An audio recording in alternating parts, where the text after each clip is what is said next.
আসসালামু আলাইকুম।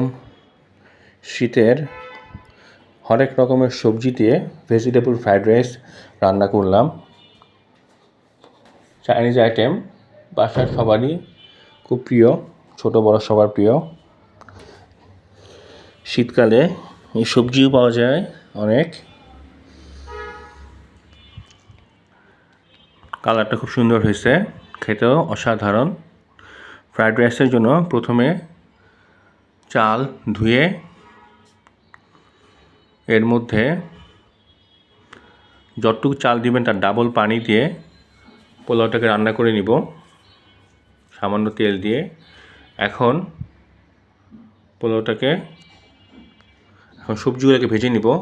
প্রথমে তেলটাকে গরম করে নিচ্ছে হালকা, এর মধ্যে কিছু ডিমটাকে ফেটে নিচ্ছি।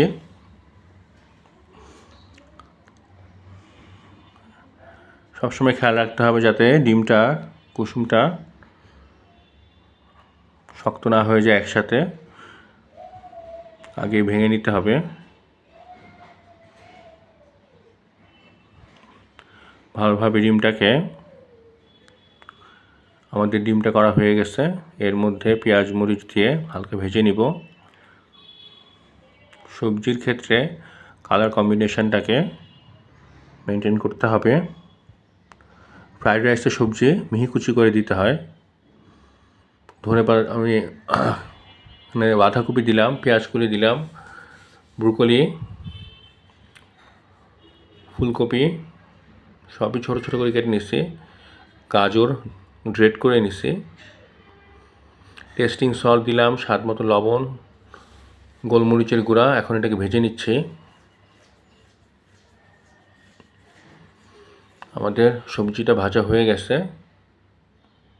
এখন এর মধ্যে ডিমটা দিয়ে দিব।